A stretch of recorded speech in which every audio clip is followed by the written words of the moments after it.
Gênesis 28, do verso 1 ao verso de número 9, diz assim o texto da palavra de Deus. Isaque chamou a Jacó e, dando-lhe a sua bênção, lhe ordenou, dizendo: não tomarás esposa dentre as filhas de Canaã. Levanta-te, vai para Padã Arã, a casa de Betuel, pai de tua mãe, e toma lá por esposa uma das filhas de Labão, irmão da tua mãe. Deus Todo-Poderoso te abençoe e te faça fecundo e te multiplique, para que venhas a ser uma multidão de povos, e te dê a bênção de Abraão, a ti e a tua descendência contigo, para que possuas a terra das tuas peregrinações concedidas por Deus a Abraão. Assim despediu Isaque a Jacó, que se foi a Padã Arã, a casa de Labão, filho de Betuel, o arameu, irmão de Rebeca, mãe de Jacó e de Esaú. Vendo, pois, Esaú que Isaque abençoara Jacó e o enviara a Padã Arã para tomar de lá esposa para si, e vendo que ao abençoá-lo lhe ordenara, dizendo: não tomarás mulher dentre as filhas de Canaã, e vendo ainda que Jacó, obedecendo a seu pai e sua mãe, fora a Padã Arã, sabedor também de que Isaque seu pai não via com bons olhos as filhas de Canaã, foi Esaú à casa de Ismael, e além das mulheres que já possuía, tomou por mulher a Maalate, filha de Ismael, filho de Abraão, e irmã de Nebaiote. Vamos orar mais uma vez. Amado e soberano Deus, louvamos o teu nome, gratos pela tua palavra, gratos pelo privilégio de estarmos reunidos para louvar o Senhor e ouvir a tua voz. Que nesse momento o Senhor nos fale ao coração, instruindo-nos, exortando-nos, edificando-nos, consolando-nos. Que a tua palavra faça aquilo que lhe aprouver nessa noite. É a nossa oração, em nome de Jesus, amém. Como é que você reage diante da vontade de Deus? Quando você quer alguma coisa, quando você se coloca diante do Senhor em oração, mas as coisas começam a ser diferente daquilo que você esperava, daquilo que você ansiava, daquilo que você estava de fato pedindo a Deus. O contexto anterior ao texto que lemos, que nós vimos na semana passada, nos mostra de forma bem clara que a vontade de Deus nunca vai ser frustrada.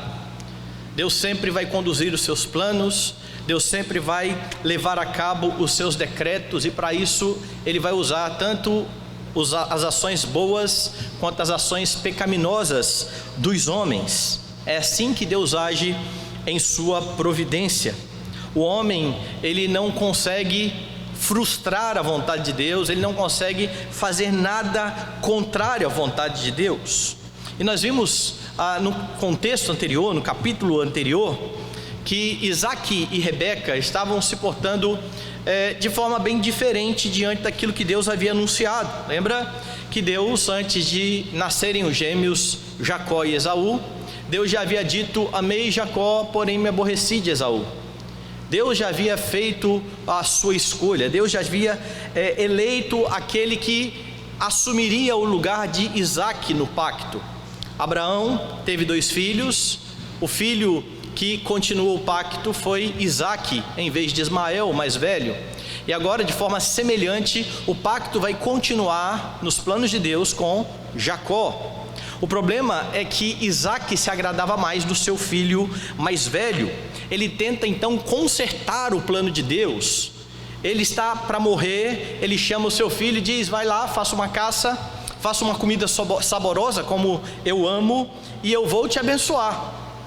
Do outro lado está a sua mãe, que ouviu a história, e ao invés de confiar na soberana vontade de Deus, ao invés de entender que Deus era poderoso para fazer exatamente aquilo que Ele disse que iria fazer, ou seja, abençoar Jacó, ela não confia nisso, e ela arquiteta um plano pecaminoso, que envolve muitas mentiras, a fim de que a bênção chegue ao filho que ela preferia, ao filho mais moço. Enquanto Isaque está querendo mudar o plano de Deus, Rebeca é aquela que acha que pode consertar as coisas. é aquela que vai ajudar Deus a cumprir os seus planos, e ambos estão fazendo isso de forma pecaminosa. E a despeito disso, a despeito do pecado de todos ali, Deus leva a cabo a sua vontade, e Jacó acaba sendo abençoado, e eu vou colocar entre aspas aqui, por engano na visão do pai. O pai queria abençoar Esaú, mas dentro do decreto de Deus, conforme a soberana vontade do Senhor, é ele que recebe então a bênção. E quando Esaú ele chega e vê que o seu irmão foi abençoado, ele fica então irado, e ele lamenta muito ter perdido a bênção. Ele tem então remorso, como nós vimos. Ele não lamenta o pecado, a ofensa contra Deus, ele lamenta aquilo que ele perdeu, a bênção que viria então do seu pai. O texto de hoje é a continuação disso. O texto nos mostra quais foram as atitudes de Isaque e de Esaú depois que Deus efetuou a sua vontade, e por meio do texto você aprende como se portar diante da vontade de Deus. Como é que você se porta? Como é que você deve agir diante da vontade de Deus? Você precisa ser submisso, como foi Isaque. Do verso 1 ao verso 5, o texto vai nos mostrar a submissão de Isaque. Veja, a primeira coisa que você percebe é Isaque agora reconhecendo Jacó como seu legítimo sucessor. O mesmo Isaque que no capítulo anterior chamou o filho mais velho e disse: vai lá, traz a caça que eu vou te abençoar. Veja o que diz nos versos 1 e 2 agora.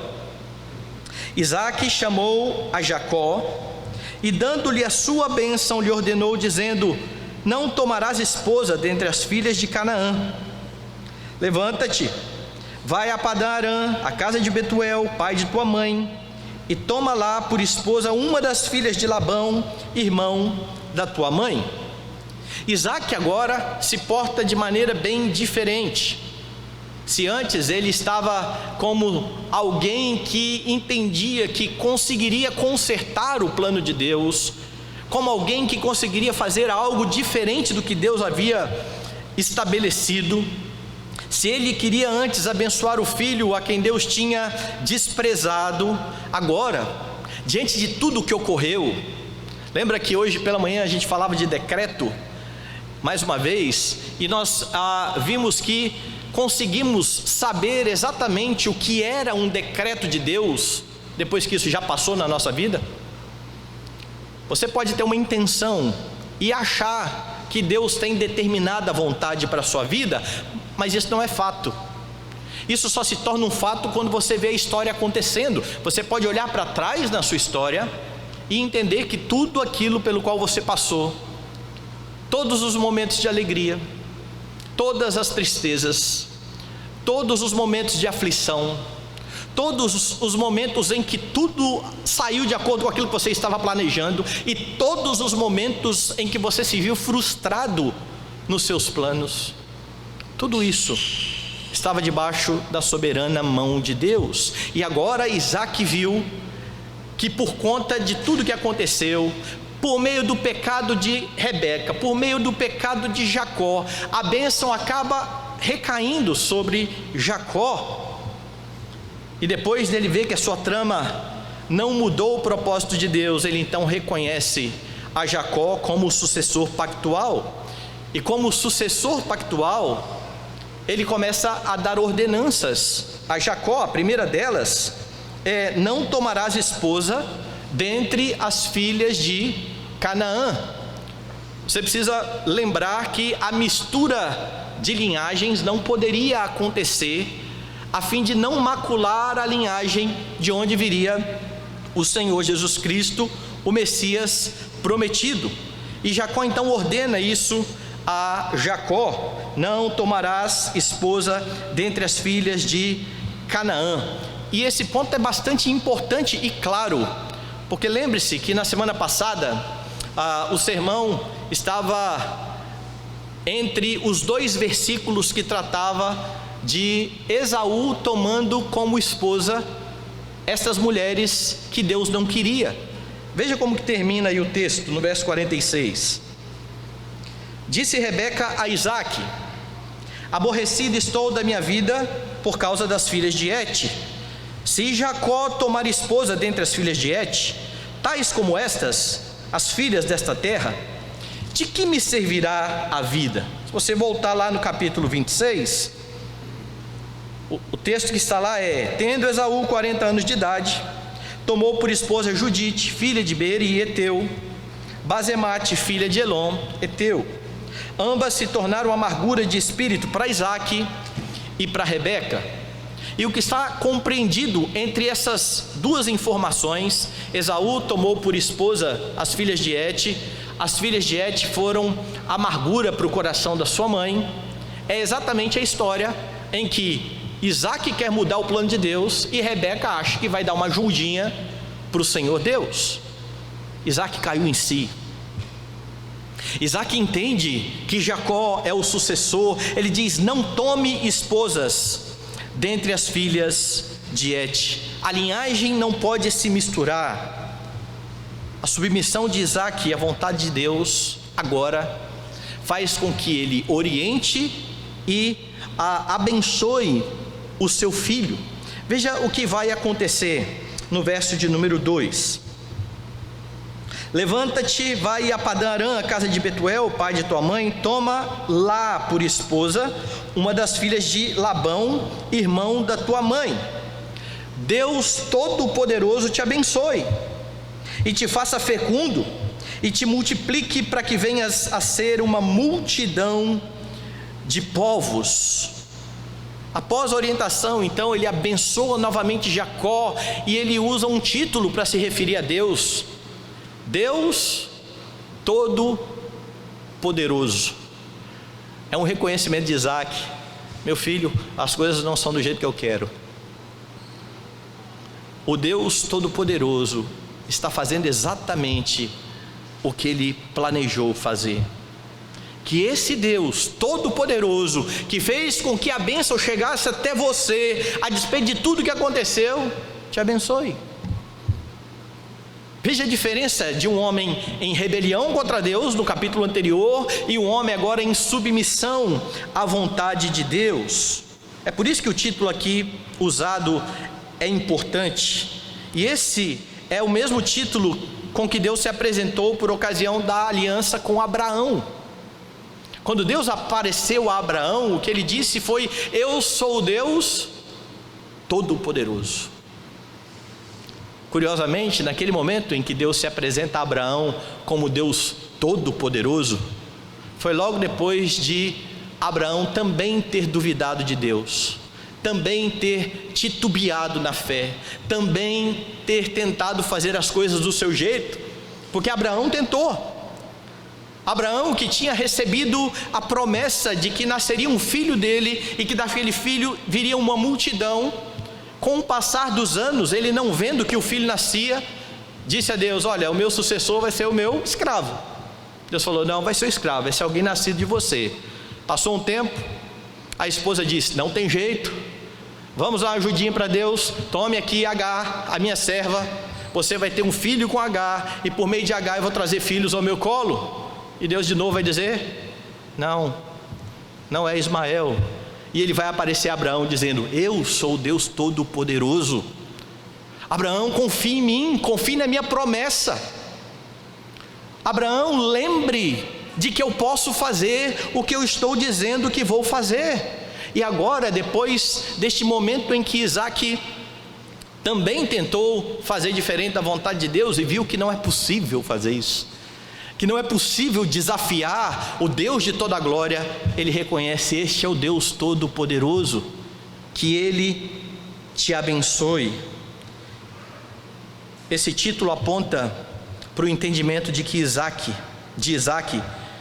de que o Deus Todo-Poderoso cumpre a sua vontade, e agora, submisso, ele se dobra à vontade de Deus. As palavras dirigidas a Abraão e Isaque são agora dirigidas também a Jacó.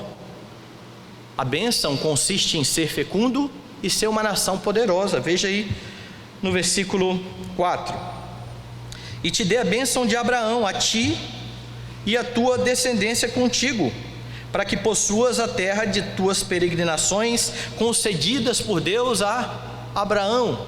Ele está fazendo menção àquela primeira promessa lá de Gênesis 12. Sai da sua terra, da sua parentela, vai para a terra que eu vou te mostrar. Em ti serão benditas todas as famílias da terra. Eu vou fazer de você uma grande nação. Eu vou abençoar os que te abençoarem, eu vou amaldiçoar os que te amaldiçoarem. Tudo o que Abraão ouviu, posteriormente Isaque ouviu, e agora Jacó está ouvindo e tendo confirmado que aquela terra prometida e dada a Abraão será dele.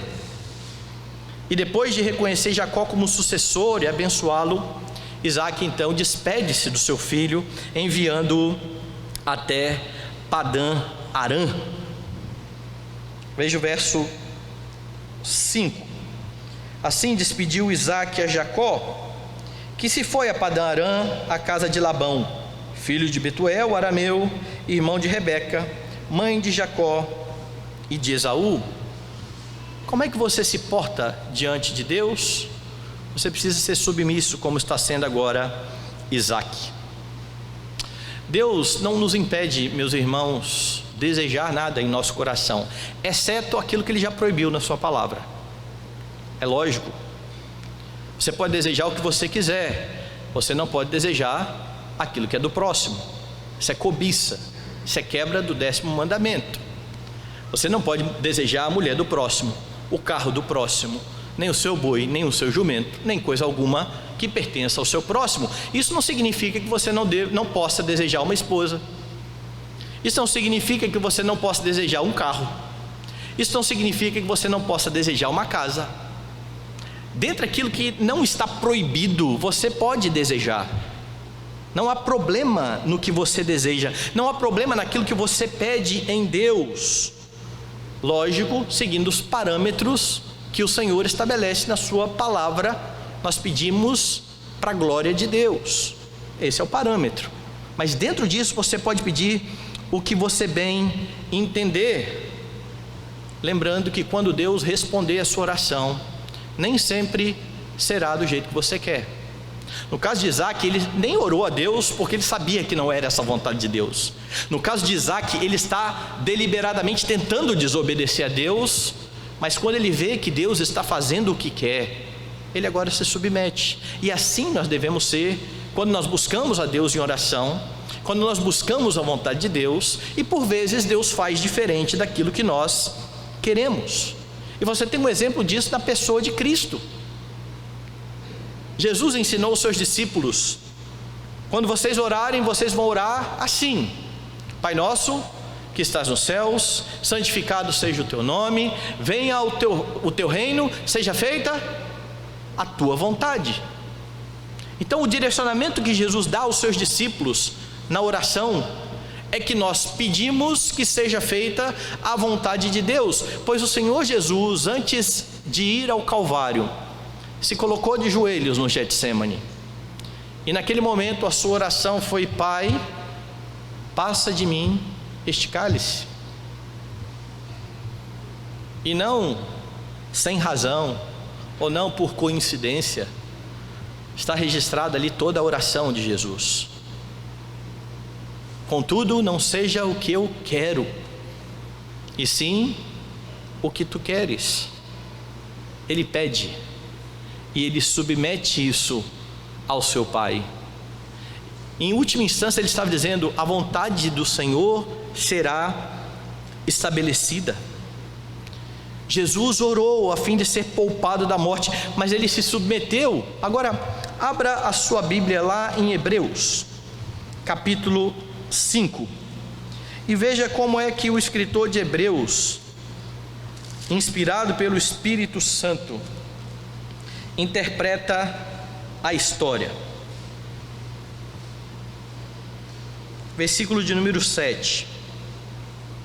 Ele, Jesus, nos dias de sua carne, tendo oferecido com forte clamor e lágrimas, orações e súplicas a quem o podia livrar da morte, e tendo sido ouvido por causa da sua piedade, embora sendo filho, aprendeu a obediência pelas coisas que sofreu, e tendo sido aperfeiçoado, tornou-se o autor da salvação eterna para todos os que lhe obedecem, tendo sido nomeado por Deus sumo sacerdote segundo a ordem de Melquisedeque. Jesus, nos dias da sua carne, veja os termos usados, ofereceu com forte clamor e lágrimas, orações e súplicas a quem o podia livrar da morte, e tendo sido ouvido por causa da sua piedade. E por que o escritor de Hebreus está dizendo que o Senhor Jesus foi ouvido, se ele orou aquele que o podia livrar da morte e foi ao madeiro, e se deu pelos seus? Porque a oração de Jesus não era uma tentativa de mudar a Deus, mas um pedido, uma súplica de algo que naquele momento, segundo ele, havia dito para os próprios discípulos, amigos, quando ele disse: fiquem aqui e vigiem comigo. Era algo que estava trazendo muita tristeza no seu coração, ao seu coração, a ponto de ele dizer: a minha alma está profundamente triste até a morte. Fiquem aqui, vigiem comigo, orem comigo. E então, quando ele vai orar, é essa oração: passa de mim este cálice, contudo não seja o que eu quero, e sim o que tu queres. E o Pai fez o que queria, e Jesus foi levado ao madeiro. O nosso Senhor, Ele não só nos ensinou que o nosso pedido, a nossa petição diante de Deus deve ser submissa, mas Ele mesmo é o grande modelo de submissão ao Pai. Mas você talvez diga assim: tá, pastor, Jesus é Jesus, nós não somos Jesus, nós somos pecadores. Jesus era santo, ele tinha condições de responder a Deus de forma santa, nós não temos. Pois na segunda epístola aos Coríntios, há um apóstolo que a respeito de si mesmo diz: eu sou o principal dos pecadores, que ora por 3 vezes a Deus, a fim de que Deus tire dele o espinho na carne. E quando Deus diz a ele: a minha graça te basta, a resposta dele é de submissão: de boa vontade me gloriarei nas fraquezas, para que sobre mim repouse o poder de Cristo, porque quando eu sou fraco, então é que sou forte. Paulo, o principal dos pecadores, ou Davi, como nós vimos hoje pela manhã, que orou pelo seu filho, que jejuou pelo seu filho, e que depois que ele percebeu que o seu filho havia morrido, se levanta, se banha, lava o rosto, come pão, entra na casa de Deus e adora, a ponto daqueles que estão em volta não entenderem nada e dizerem: que negócio é esse, rei? O menino estava vivo, o senhor estava aí chorando, agora o menino está morto, o senhor entra na casa de Deus e adora, vivendo o menino. Eu pensei: quem sabe o Senhor não se compadecerá dele, mas agora morreu o menino, eu irei a ele, ele não virá a mim. Ou seja, um dia eu vou morrer, eu vou à sepultura como ele já foi, ele não volta. Ele está submisso, ele adora, ele exalta a Deus. E para que você faça da mesma forma, consiga fazer da mesma forma, você tem o Espírito que capacita a sua vida, do mesmo jeito que estes homens, eles foram capacitados pelo Espírito. Eles não fizeram estas coisas por si só, na força do seu braço, no seu poder. Eles foram amparados pelo Senhor, e eles tinham uma convicção: Deus cumpre os seus propósitos, Deus é todo poderoso. E entender isso, meus irmãos, entender que o Todo-Poderoso faz toda a sua vontade, que é sempre boa, agradável e perfeita, talvez não aos nossos olhos, mas de acordo com os critérios dele. Entender isso é essencial para uma vida de submissão. Você nunca se submeterá a Deus não entendendo o seu caráter e o quão poderoso ele é. E Isaac chega a esta conclusão: de que Deus faz o que Ele quer fazer, e agora Ele abençoa o seu filho. Que este Deus Todo-Poderoso te abençoe. Diante da vontade de Deus, você terá dois caminhos: ficar alegre ou sofrer. Ele vai fazer a vontade dele. A sua parte na história é como é que eu vou me portar diante disso. Eu posso fazer como Paulo: de boa vontade me alegrarei. Mas eu posso tomar uma outra atitude, que foi a atitude que tomou Esaú, e que é a atitude que você não deve tomar diante do plano de Deus. Diante do plano de Deus, você não deve fazer como fez Esaú, se rebelar. Veja o que diz aí do verso 6 ao verso de número 9. Vendo, pois, Esaú que Isaque abençoara Jacó e o enviara a Padã Arã para tomar de lá esposa para si, e vendo que ao abençoá-lo lhe ordenara dizendo: não tomarás mulher dentre as filhas de Canaã, e vendo ainda que Jacó, obedecendo a seu pai e sua mãe, fora a Padã Arã, sabedor também de que Isaque seu pai não via com bons olhos as filhas de Canaã, foi Esaú à casa de Ismael, e além das mulheres que já possuía, tomou por mulher a Maalate, filha de Ismael, filho de Abraão, irmã de Nebaiote. Deus fez a sua vontade. A bênção foi sobre Jacó. Isaque se dobrou a isso. Não tem jeito.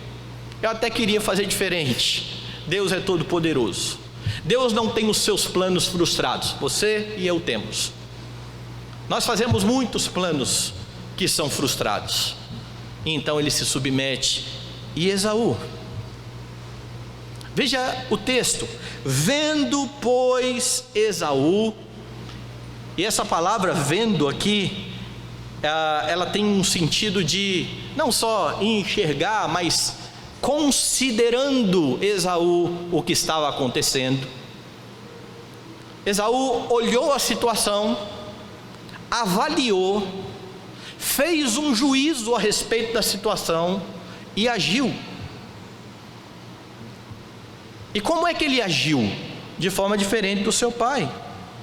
Porque veja, Esaú tem certeza de que Isaque não vê com bons olhos o tomar mulheres de fora do povo. Lá no verso 8: sabedor também de que Isaque seu pai não via com bons olhos as filhas de Canaã. Ou seja, ele sabe que o pai não vê com bons olhos aquelas mulheres, o casamento fora da sua parentela. Ele olha, percebe outra coisa: Jacó está sendo obediente. O trapaceiro está obedecendo os pais. O trapaceiro está indo fazer exatamente o que os pais ordenaram. Ele foi buscar uma esposa em Padã Arã. E diante disso tudo, em vez de entender que tinha cometido um pecado, que tinha maculado a linhagem ao casar com essas mulheres, que tinha desprezado a bênção de Deus por causa de um repasto, como diz lá o escritor de Hebreus, em vez de cair em si e se submeter e se render a Deus, ele faz exatamente o contrário. Ele agora parece que quer fazer algo para retalhar o seu pai, porque ele percebeu que o seu pai não se agradou da sua escolha. O texto diz isso. Veja lá de novo: vendo, pois, Esaú, verso 6, que Isaque abençoara Jacó e o enviara a Padã Arã. Verso 7: vendo ainda que Jacó, obedecendo a seu pai, fora a Padã Arã. Verso 8: sabedor também de que Isaque não via com bons olhos as filhas de Canaã. Parece assim que o escritor Moisés está narrando de uma maneira que parece que ele vai dizer assim: ele caiu em si, caiu a ficha. E ele fala exatamente o contrário. Foi lá e fez diferente. Meu pai não se agradou da minha escolha de tomar uma mulher fora da linhagem pactual, pois eu vou tomar mais uma. Veja, ele já havia pecado ao tomar mulher de fora, ele já havia pecado ao tomar duas mulheres, o padrão era uma mulher.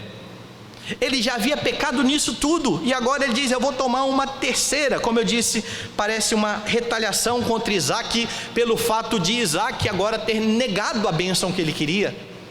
Porque lembra quando ele chegou lá e chorando, ele disse: meu pai, o Senhor tem uma bênção só, me abençoe também a mim, meu pai. E o que ele ouve do seu pai é que ele vai ser servo do seu irmão. Não era isso que ele queria ouvir. Não é isso que eu quero para a minha vida. E se o Senhor não quer fazer do jeito que eu estou querendo, eu ainda afrontarei mais o Senhor, o pai dele, e o Senhor Todo-Poderoso. Este homem não se dobra à vontade de Deus. Este homem se rebela contra Deus. Ele peca por não ter herdado a bênção, afrontando ao Senhor. Porque o verso 9 diz: foi Esaú à casa de Ismael, e além das mulheres que já possuía, tomou por mulher Malate, filha de Ismael, filha de Abraão, irmã de Nebaiote. E o registro da linhagem da nova esposa é esclarecedor aqui para confirmar o pecado de Esaú, porque ele toma por esposa a descendente do filho que havia sido rejeitado, Ismael. Ele se identifica de uma vez por todas ao lado daqueles que não temem o Senhor. Essa história não é nova. Quando Abel e Caim prestaram culto a Deus, Deus se agradou de Abel e Deus não se agradou de Caim. O texto diz que decaiu-lhe o semblante. Ele ficou odiando o seu irmão. Quando Deus perguntou a respeito do irmão que ele tinha matado, a resposta dele a Deus foi afrontosa: por um acaso eu sou tutor do meu irmão? Você tem dúvidas de que Caim era alguém que estava contra Deus? Se você tiver algum pinguinho de dúvida a respeito disso, leia João na sua carta, quando diz à igreja que a mensagem que temos ouvido desde o princípio é essa: que nos amemos uns aos outros, não como Caim, que era do maligno e matou o seu irmão. Caim está contra Deus. Mais à frente, Moisés registra outro descendente de Caim, curiosamente o primeiro dos homens que tomou duas mulheres. Veja o mesmo pecado aqui, deste aqui: poligamia. Este homem toma duas mulheres. Ele é bruto, ele é ignorante, ele se gaba de ser durão. Ele chega em casa e diz: Ada e Zilá, me ouçam muito bem, eu matei um rapaz porque me feriu e outro porque me pisou. E então ele relembra de Caim. 7 vezes se tomará vingança de Caim, de Lameque, porém 70 vezes 7. Ou em outras palavras, se Caim era ruim, eu sou pior. Ele chama Deus para briga. Ele não liga se Deus vai ou não pesar a mão sobre ele. E agora você tem a mesma atitude em em Esaú. Porque depois de ver Deus cumprindo os seus planos, o que ele faz? O Senhor não se agrada disso não? Pois eu vou fazer de novo. Eu não ligo para o que o Senhor quer fazer, eu não ligo para aquilo que o Senhor pensa, eu não ligo para os teus planos. Eu sou dono do meu nariz, eu faço do jeito que eu quiser fazer. Ele se identifica de uma vez por todas do lado daqueles que estão contra Deus, que são inimigos de Deus, por isso inimigo também do seu irmão. Porém, inimizade entre ti e a mulher, não foi isso que Deus disse a Satanás? Entre a sua descendência, a descendência da serpente, e o seu descendente, o descendente da mulher. E essa inimizade, ela vem sendo vista na história, ela vem sendo vista aqui no livro de Gênesis. Diante da vontade de Deus, Esaú se rebela. Esaú diz: eu não ligo, eu farei do meu jeito. Meus irmãos, esse é um exemplo que nós não devemos seguir. A pergunta é: quando Deus faz diferente do que você quer, você tem se portado como Isaac ou você tem se portado como Esaú? Com quem você tem se identificado? Você tem se submetido àquilo que Deus está fazendo? Você tem você tem dito, como nós cantamos aqui, que a paz que você sente na sua alma não é porque tudo lhe vai bem? Como o profeta declarou: ainda que a figueira não floresça e não haja fruto na vide, nos currais não haja gado, todavia eu me alegro no Senhor. Quando o espinho permanece, você tem dito: de boa vontade me gloriarei? Ou você está se rebelando contra a vontade de Deus?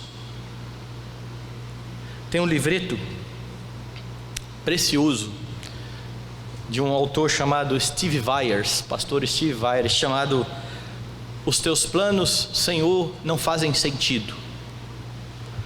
Porque assim às vezes nós nos portamos, e é um estudo sobre aquele momento em que Jesus vai dizer: olha, é necessário que eu morra, e Pedro chama de lado e fala: tem misericórdia de ti, Senhor. De maneira nenhuma isso vai acontecer. Está ali o Messias, o Deus de toda a glória, aquele que é o dono da história, dizendo: é necessário que aconteça. E um homem finito, pecador, diz: não, de maneira nenhuma. E para piorar ainda, quando Jesus diz assim: olha, todos vocês vão me abandonar, esse que disse: não, Senhor, não vai te acontecer isso não, falou assim: todo mundo pode abandonar, eu vou ficar com o Senhor até a morte.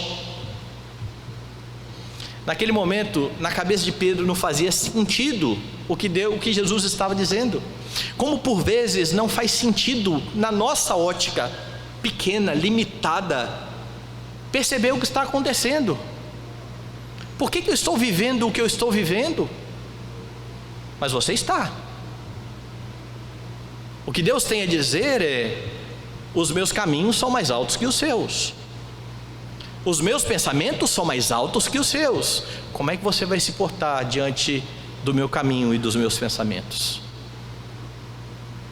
Você precisa submeter-se a Deus. E então estaria uma esposa orando incessantemente para que Deus mude o seu marido, ou vice-versa.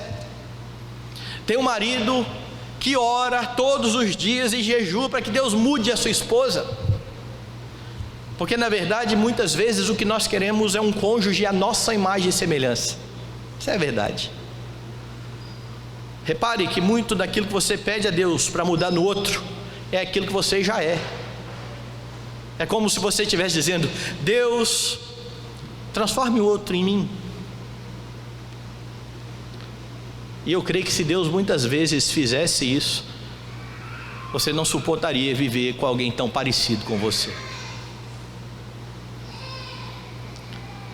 Mas está ali essa esposa orando, ou este marido orando, e Deus não consertou o seu cônjuge. Ele é do mesmo jeito, ele é cabeça dura daquela forma, como é que pode isso? Ou ela é do jeitinho dela lá que você não gosta. Ok, o que você faz diante disso? Você pode entender que Deus colocou ao seu lado alguém para que você seja mudado no seu coração, porque essas circunstâncias, elas vão ser usadas para mudar você. E você se submete, e você se amolda, e diante dos pecados do seu cônjuge, você responde com piedade, ou você fala: Senhor, já que o Senhor não mudou essa pessoa, eu vou embora, eu vou me separar. Isso é pecado. Não é essa a resposta que Deus espera. Quando você ora pelo seu cônjuge, Deus não muda o seu cônjuge.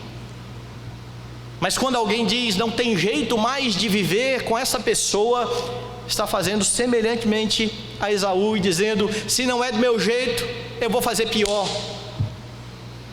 Se o Senhor não muda a minha circunstância, eu vou fazer do meu jeito, eu vou pecar, eu não vou levar em conta a vontade do Senhor, o preceito do Senhor. Eu tenho um caminho melhor: rebelião. Ou o que você faz quando Deus não conserta o seu filho? Quando você ora, ensina, instrui, e os mesmos pecados são vistos.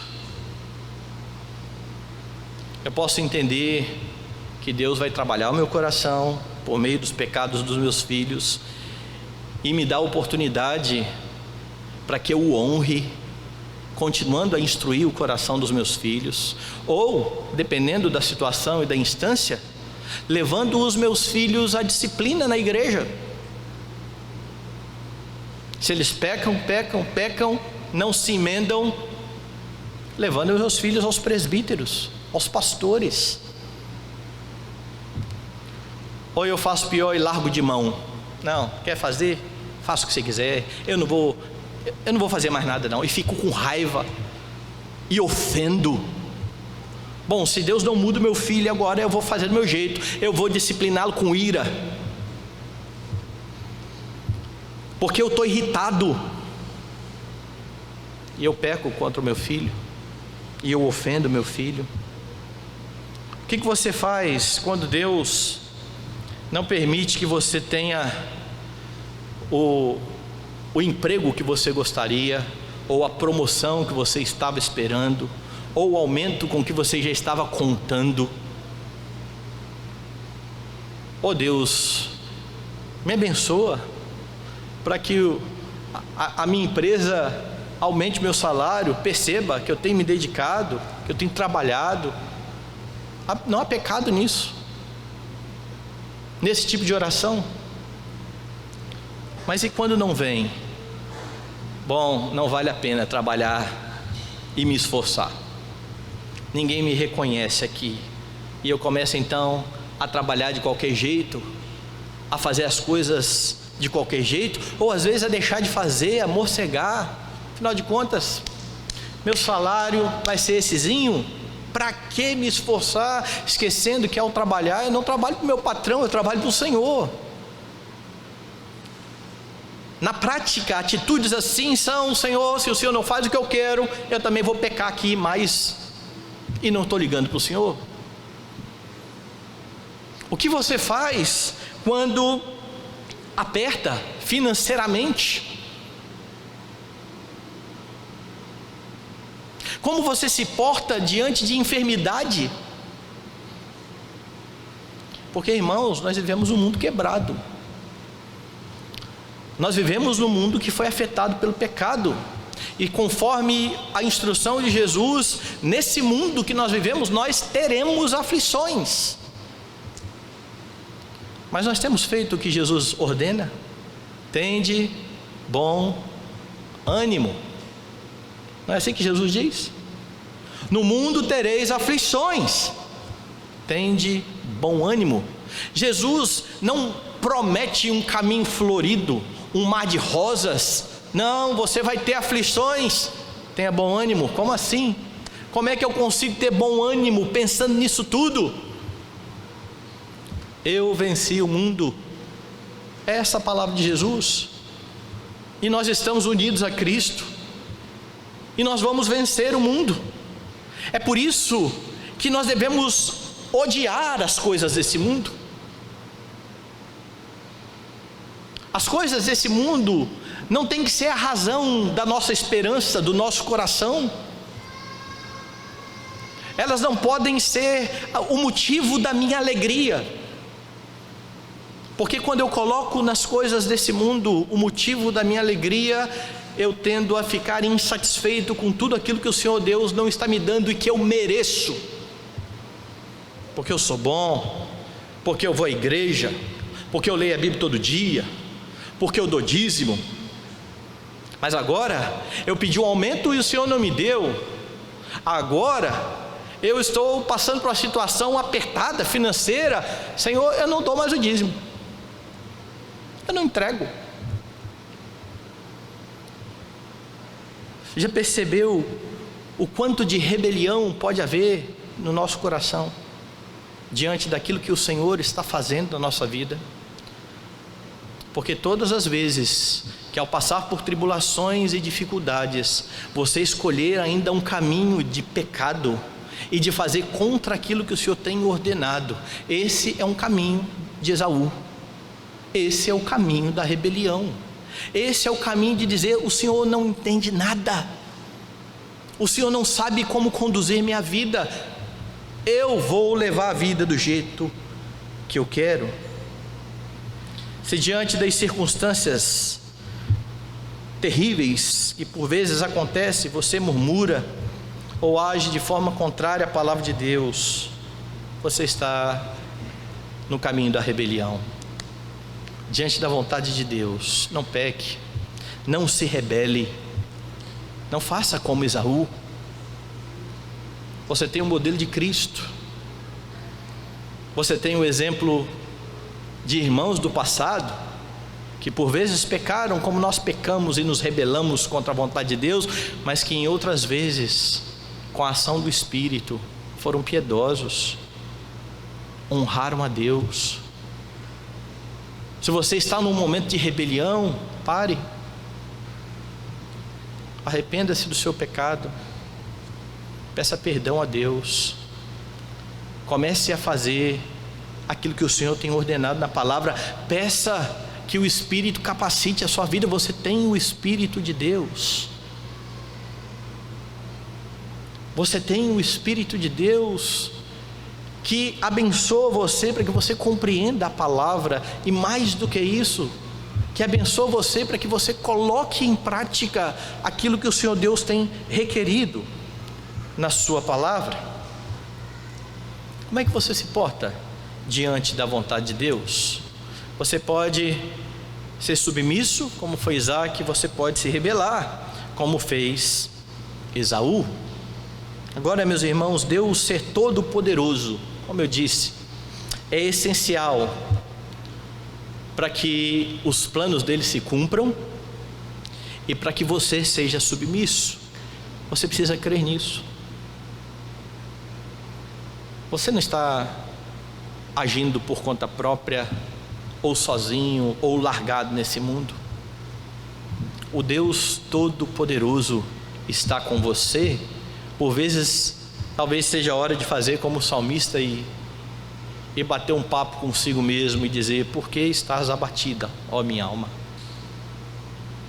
Espera em Deus, pois ainda o louvarei. Quando Deus coloca Jacó na linhagem do pacto da aliança, o Senhor continua cumprindo o seu propósito de trazer ao mundo o Redentor, a semente da mulher. Isaac se submeteu, Esaú se rebelou. Por vezes vamos assumir a postura de Isaac, por vezes seremos como Esaú. Quando estivermos naquela posição de Esaú, é necessário contrição, arrependimento, não remorso,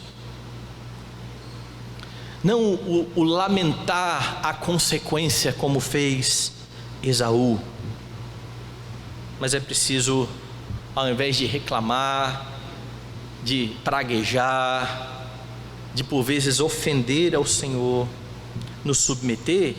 E para que você pudesse viver diante de Deus assim, e para que você pudesse ser moldado por Deus, foi necessária a submissão do nosso Redentor, aquele que orou dizendo: seja feita a tua vontade, afasta de mim este cálice, mas seja feita a tua vontade, não seja como eu quero, mas sim como o Senhor quer.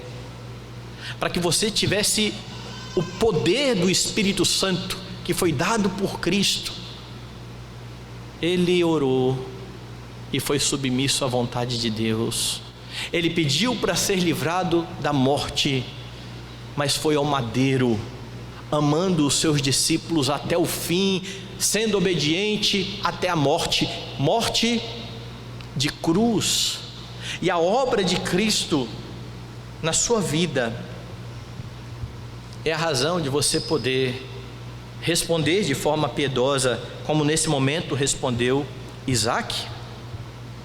O Deus Todo-Poderoso que agiu lá na família de Isaac é o mesmo que está agindo na história, é o mesmo que está agindo na sua vida, é o mesmo que disse que estaria com você todos os dias até a consumação dos séculos.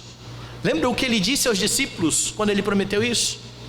Todo o poder me foi dado no céu e na terra, então podem ir pelo mundo, façam discípulos, batizem em nome do Pai, do Filho e do Espírito Santo, ensinem todas as coisas que eu tenho ensinado a vocês, e eu estou com vocês todos os dias. Quem? Aquele que tem todo o poder.